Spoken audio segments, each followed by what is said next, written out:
Hi everyone, welcome to Study Spring. और आज हम लोग सेशन 9 डिस्कस करेंगे जो बेस्ट होगा क्लास 6 टू 12 के एनसीईआरटी क्वेश्चन पे, और ये होगा ज्योग्राफी का। काफी इंपॉर्टेंट क्लासेस होने वाले हैं ये आपके लिए। इससे पहले के आपके 8 क्लासेस आपको दिए जा चुके हैं जो प्लेलिस्ट में होंगे। अगर आपने उसको नहीं देखा है तो क्लास को देखिए। और ये क्लास आपको 7 बजे लाइव मिलते हैं, लाइव चैटेज के साथ।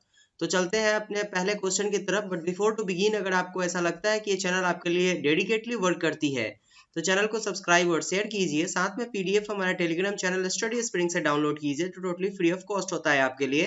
साथ में यहाँ पे आपको क्विजेस भी दिए जाते हैं जो हर एक एग्जाम के लिए रेलेवेंट होता है। पहला क्वेश्चन आपके स्क्रीन पे है, जो ये है, दंडकारण्य क्षेत्र कहाँ अवस्थित है। ये पहली बात, दंडकारण्य क्षेत्र जो है ये उससे रिलेटेड है जब राम जी वनवास गए हुए थे। जब राम जी वनवास गए हुए थे और यहाँ पर उन्होंने अपना समय बिताया था। आज के समय में ये क्षेत्र जो है बहुत इंपॉर्टेंट है, क्योंकि ये जो है आपका एक अभयारण्य बनने जा रहा है।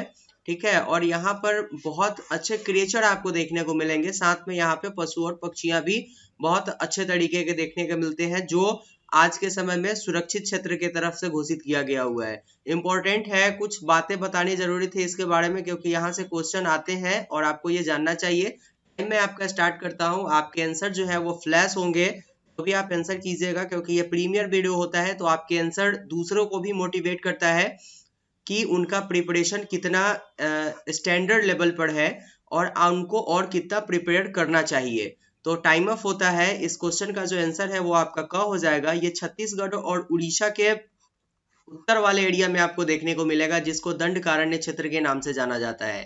ठीक है, नेक्स्ट क्वेश्चन देखते हैं हम लोग।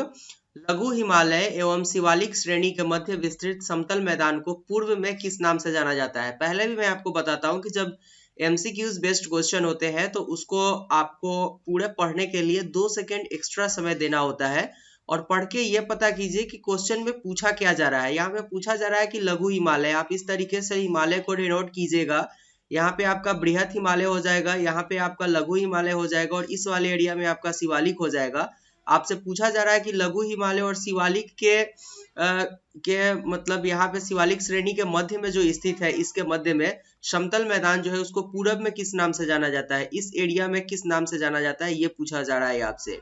ठीक है, तो इसका टाइम स्टार्ट करते हैं और आप अपना जो आंसर है वो फ्लैश करते चलिएगा। बहुत इंपॉर्टेंट है, क्योंकि आपके आंसर जो होते हैं वो आपको ये बताएगी कि आपने क्लास 6 टू 11th और 6 टू 12th के बुक को कितना डेडिकेटली पढ़ा है, क्योंकि ये क्वेश्चन वहीं से बन करके आते हैं।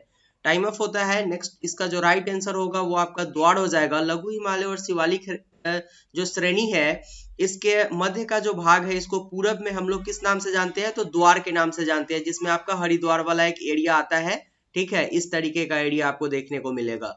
नेक्स्ट क्वेश्चन देखते हैं हम लोग। लघु हिमालय एवं शिवालिक श्रेणी के मध्य में स्थित समतल मैदान की जो संरचना है, इस जो स्थल है, उसको पश्चिम में किस नाम से जाना जाता है। अब वहां पर पूर्व में आपसे पूछा गया हुआ था, यहाँ पे आपसे पश्चिम में पूछा जा रहा है, इसको पश्चिम में किस नाम से जाना जाता है। तो ये इसका आंसर आप करते चलिए। इंपॉर्टेंट है क्लासेस, और क्वेश्चन बहुत इंपॉर्टेंट है, क्योंकि ये क्वेश्चन डिफेंस का एग्जाम जो ज्यादातर लोग देते हैं उनके लिए ये इंपॉर्टेंट है, क्योंकि उनसे ऐसे क्वेश्चन पूछे जाते हैं। साथ में जो यूपीएससी के एस्पिरेंट है जो इसको देख रहे हैं, उसके लिए ये क्वेश्चन इंपॉर्टेंट है, क्योंकि ये क्वेश्चन बहुत ज्यादा पूछा जाता है। तो टाइम अप होता है। इसका राइट आंसर आपका ख हो जाएगा। इसके पश्चिम वाले भाग को हम लोग दून के नाम से जानते हैं। नेक्स्ट क्वेश्चन देखते हैं। भारत का औसत समुद्र तल किस तट से मापा जाता है। इंपॉर्टेंट क्वेश्चन है, आपके पास ऑप्शंस है और आप आंसर करते चलिएगा। 15 सेकेंड का टाइम जो आपको दिया जाता है, ये केवल इसलिए दिया जाता है कि आप कुछ क्वेश्चंस लाइव करें आंसर, और कुछ क्वेश्चन का आंसर आप पढ़ें, जिसमें आपको समझ में आए कि आखिर आंसर आता क्या है। ठीक है, टाइम अप होता है। इसका राइट आंसर जो है वो आपका ग हो जाएगा। भारत का जो औसत समुद्र तट है उसको मापा जाता है, वो चेन्नई के तट से मापा जाता है। ठीक है, कुछ लोगों का आंसर तमिलनाडु है, गलत है, ये चेन्नई होगा। Next question. भारत के समुद्र तट रेखा की कुल लंबाई कितनी है।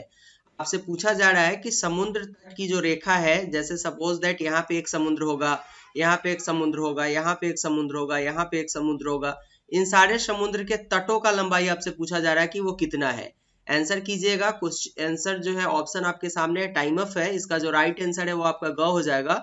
ये 7517 है, ठीक है, 7517 किलोमीटर इसको ले लीजिएगा। नेक्स्ट क्वेश्चन, भारत के तटीय जो राज्य है उसमें से किसकी सीमा सबसे लंबी है, ये पूछा जा रहा है। जो तट वाले राज्य है, जो समुद्र तट से सटे हुए हैं, तो उसमें से सबसे लंबी सीमा किसकी है, ठीक है, ये आपसे पूछा जा रहा है। तो इसका राइट आंसर जो है वो आप फ्लैश करते चलिएगा। इंपॉर्टेंट क्वेश्चन है। इस तरीके के जो ट्रिकी क्वेश्चन होते हैं वो वनडे एग्जाम में तो आते ही है, जैसे कि आपका एसएससी का एग्जाम हो गया, रेलवे का एग्जाम हो गया, ये लोग इसमें क्वेश्चन पूछ लेते हैं, बट इसको डिफिकल्ट करके पूछा जाता है। इसको मल्टीपल जो है ऑप्शंस डाल करके यूपीएससी पूछ लिया करती है आपसे। तो टाइम ऑफ होता है, इसका राइट आंसर आपका ख हो जाएगा। इसको गुजरात है, गुजरात जो है वो तटीय राज्य, इसकी सबसे लंबी सीमा है, नॉट राजस्थान। आप राजस्थान आंसर मत दीजिएगा, इसका राइट आंसर ख हो जाएगा, गुजरात। नेक्स्ट क्वेश्चन देखते हैं हम लोग। भारत के कितने राज्य समुद्र तट रेखा से संलग्न है, मतलब कि ए बी सी डी ऐसे राज्य होंगे, जो ऐसे कितने राज्य हैं जो जिसकी जो सीमा है वो कहीं ना कहीं समुद्र तट से सटी हुई है, ये पूछा जा रहा है आपसे। टाइम स्टार्ट करते हैं इसका। और ये इंपॉर्टेंट क्वेश्चन, इसको वीवीआई कर लीजिएगा। ये 2 बार सीएपीएफ के एग्जाम में पूछ लिया गया हुआ है। और जो आपका सीएपीएफ पैरामिलिट्री फोर्सेस के लिए होता है वो, और यूपीएससी जो सीएपीएफ का एग्जाम कंडक्ट करती है असिस्टेंट कमांडेंट के लिए, उसमें इस तरीके के क्वेश्चन को थोड़ा सा मॉडरेट करके पूछा जाता है। तो ये आपका टाइम ऑफ होता है। इसका राइट आंसर जो है वो आपका ग हो जाएगा। 9 ऐसे राज्य हैं जिनकी जो तट रेखा है वो समुद्र से सटी हुई है, और ये जो राज्य है उसका नाम गुजरात है, कर्नाटक है, केरल है, तमिलनाडु है, पश्चिम बंगाल है, आंध्र प्रदेश, ओडिशा, गोवा और महाराष्ट्र। इसको आप याद करने के लिए निमोनिक्स यूज कर सकते हैं, अदरवाइज कुछ चीजों को आप ऐसे ही याद करें तो मच बेटर होता है आपके लिए। नेक्स्ट क्वेश्चन देखते हैं हम लोग। प्राचीन भारत में भारतीय ऐतिहासिक भूगोल में रत्नाकर नाम किसका सूचक होता था। अब अगर किसी का नाम आप देखें रत्नाकर, तो किसी जगह पर अगर आपको रत्नाकर नाम दिया हो प्राचीन भूगोल में, तो उसको किससे डिनोट किया जाता था, ये पूछा जा रहा है आपसे। और इसका जो आंसर होगा वो आप फ्लैश कीजिएगा, और इसका आंसर आपके लिए बहुत इंपॉर्टेंट होगा, क्योंकि जब कभी आपको रत्नाकर वर्ड मिलेगा तो आप जो है इस महासागरों में, ये तो कंफर्म है कि इसको डिनोट किया गया किसी न किसी महासागर से ही, लेकिन वो महासागर कौन सा है इसको आप आसानी से जो है वो इस क्वेश्चन के बाद पहचान सकते हो अगर आप कर रहे हो तो। अदरवाइज आप 6 to 11 के एनसीईआरटी को अगर पढ़ा था तो उसमें ये चीज मेंशन किया था मैंने। इसका राइट आंसर ख हो जाएगा। हिंद महासागर के लिए रत्नाकर वर्ड का यूज किया गया हुआ है, राइट आंसर आपका ख हो जाएगा। नेक्स्ट क्वेश्चन देखते हैं हम लोग। तमिलनाडु आंध्र प्रदेश के समुद्री तट का नाम क्या है। तमिलनाडु और आंध्र प्रदेश के जो समुद्री तट है उसको किस नाम से जाना जाता है। क्या उसको जो है वो कोरोमंडल के नाम से जाना जाता है, चेन्नई तट के नाम से जाना जाता है, मछलीपट्टम या मोसलीपट्टम। 4 ऑप्शन है, और आपके पास जो टाइम था वो स्टार्ट है, और आपके टाइम अप जब होंगे तो फिर आप इसका आंसर फटाक से करोगे। यस, टाइम अप है। इसका राइट आंसर जो है वो आपका क हो जाएगा।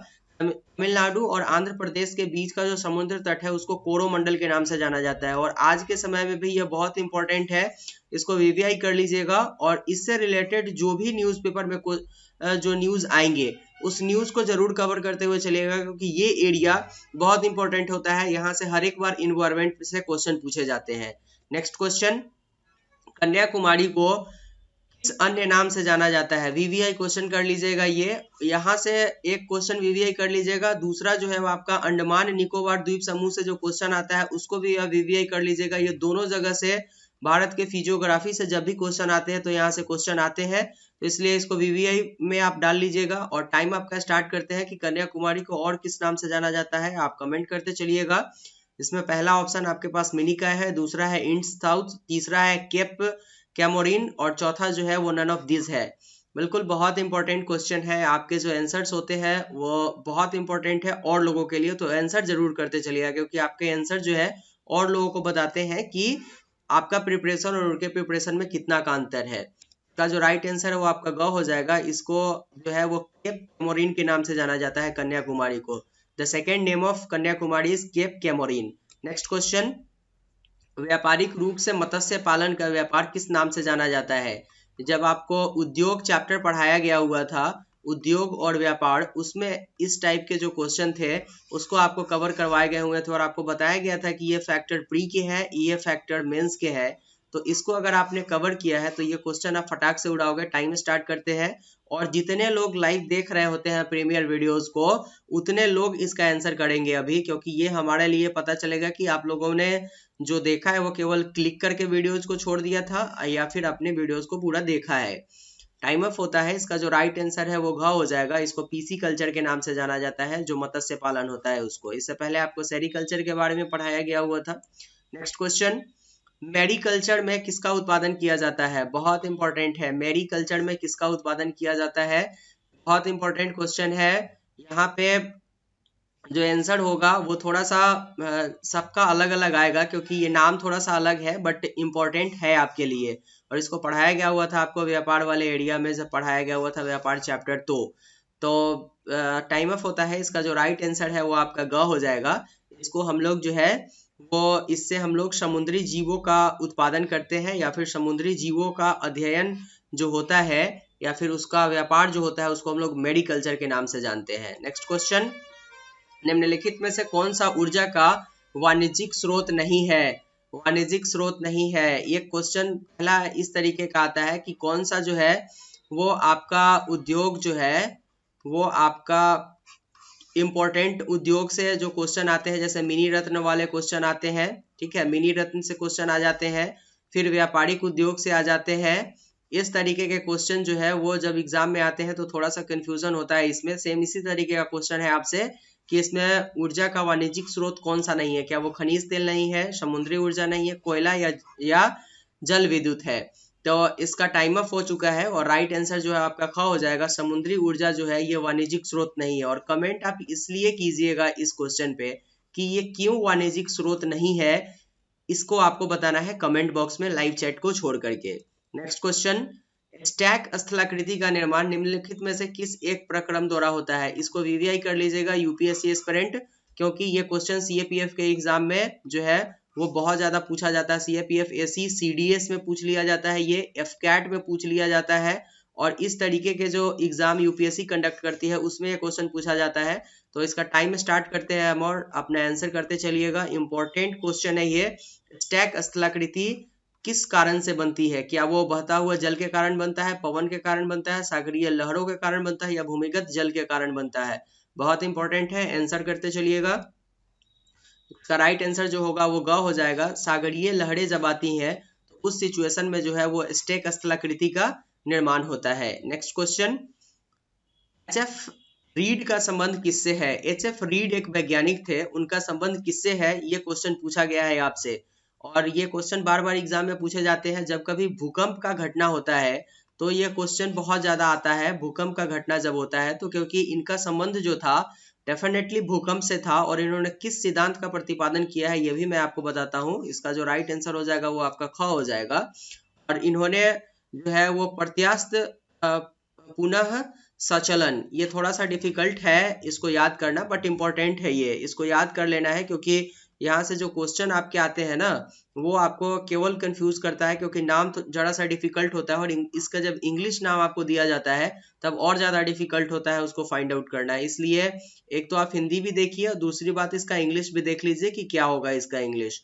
तो ये था आज के क्लासेस के लिए, जिसमें हम लोगों ने फिर से आज 15 क्वेश्चन को जो है वो डिस्कस किया है। बट अगर आपको ऐसा लगा कि ये जो चैप्टर था, ये जो क्लास था वो आपके लिए इंपॉर्टेंट था, तो चैनल को सब्सक्राइब और शेयर कीजिए। साथ में वीडियोस के पीडीएफ हमारे टेलीग्राम चैनल स्टडी स्प्रिंग से डाउनलोड कर लीजिए, और क्विजेस भी आपको वहां पे मिलेगी। ये सेशन 9 था जिसको हम लोगों ने आज कवर किया, जो 6 to 12 के एनसीईआरटी बेस्ड क्वेश्चन थे ज्योग्राफी के। उसको मिलते हैं नेक्स्ट वीडियो में हम लोग नए चैप्टर के साथ। तब तक के लिए thank you and good bye.